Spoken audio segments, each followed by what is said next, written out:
Good morning views. கொஞ்சம் நர்வஸாக இருக்குது. ஏன்னு கேட்டிங்கன்னா, இன்றைக்கி தமிழ்நாட்டில் ஒரு change, the biggest change. Election results வந்துகிட்டு இருக்குது. அதில் டிவிகே லீடிங்கில் இருக்காங்க. ஸோ யாருமே எதிர்பார்க்காத ஒரு நிகழ்வுகள் நடந்துக்கிட்டு இருக்குது. எல்லாருமே சர்க்கார் மூவி பார்த்துருப்பீங்க.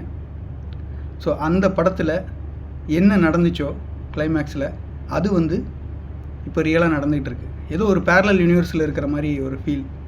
அதனால தான் இந்த நர்வஸ்னஸ், வேறு எதுவும் இல்லை. Best of luck for TVK and team. Vijay அண்ணா, நீங்கள் ஜெயிச்சு வரணும், சிஎம் ஆகணும், தமிழ்நாட்டில் ஒரு மாற்றம் வரணும், ஆட்சி மாற்றம். மக்களுக்கு நீங்கள் நல்லது செய்வீங்கன்னு நம்புகிறோம். இந்த வீடியோ ஒரு ட்ரைபியூட்டாக உங்களுக்கு நான் டெடிகேட் பண்ணுறேன். மக்கள் சப்போர்ட் பண்ணுறாங்க, அந்த நம்பிக்கை நீங்கள் கெடுக்க மாட்டீங்கன்னு நம்புகிறோம். திரையில் வந்தது தரையில் நடக்குது. சர்க்கார் மூவியை நேரில் பார்க்குற மாதிரி ஒரு ஃபீல் ஆகுது. ஸோ இந்த ஒரு சந்தோஷத்தோடு நான் இந்த வீடியோவை முடிச்சுக்கிறேன்.